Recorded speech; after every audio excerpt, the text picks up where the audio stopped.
Assalamualaikum teman-teman semua. Kami kelompok 4 pemberdayaan wakaf praktikum profesi mikro 2021 ingin mempersembahkan seputar pengetahuan tentang wakaf. Jadi, apa itu wakaf? Wakaf menurut bahasa dan istilah adalah al-habs yang artinya menahan dan at-tasbil yang artinya menyalurkan. Wakaf adalah menahan suatu barang dan menyalurkan manfaatnya dalam rangka mendekatkan diri kepada Allah. Contoh wakaf adalah mewakafkan tanahnya untuk pembangunan masjid atau mewakafkan rumahnya untuk kepentingan para penuntut ilmu.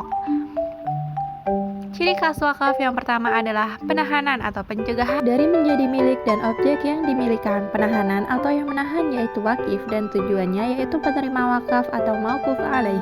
Yang kedua ada harta yang menjelaskan bahwa yang diwakafkan itu adalah merupakan hartanya. Yang ketiga, ia mungkin dimanfaatkan tanpa lenyap bendanya, menjelaskan syarat harta yang diwakafkan. Yang keempat, dengan cara tidak melakukan tindakan pada bendanya. Kalimat ini menjelaskan bahwa harta wakaf tidak dapat dijual, dihibahkan, dan diwariskan. 5. Disalurkan kepada yang mubah dan ada. Kalimat ini menjelaskan bahwa hasil wakaf itu tidak boleh disalurkan kepada yang dilarang oleh Islam, sedangkan menyalurkannya kepada yang haram, hukumnya adalah haram. Macam-macam wakaf menurut para ulama, wakaf ada dua macam, yaitu wakaf ahli atau khusus dan wakaf khairi atau umum. Wakaf ahli disebut juga wakaf keluarga, sedangkan wakaf khairi diperuntukkan untuk kepentingan agama atau masyarakat umum.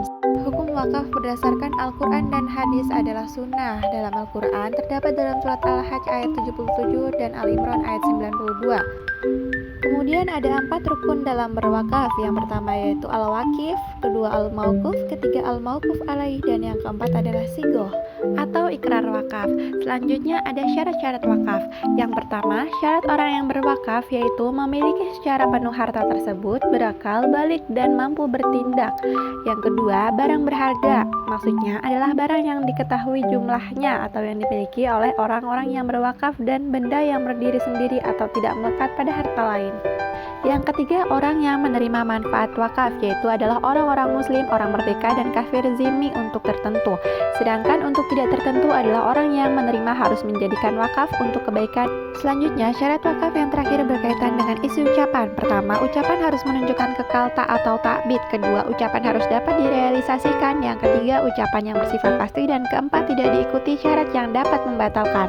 Bila semua telah terpenuhi, maka wakaf telah sah. Dan orang yang melakukan wakaf tidak dapat lagi menarik kembali harta yang telah diwakafkan. Terima kasih sudah mendengarkan dan menonton video ini. Semoga bermanfaat. Kami kelompok 4 pemberdayaan wakaf. Mohon maaf apabila ada kesalahan. Wabillahi taufik wal hidayah. Wassalamualaikum warahmatullahi wabarakatuh.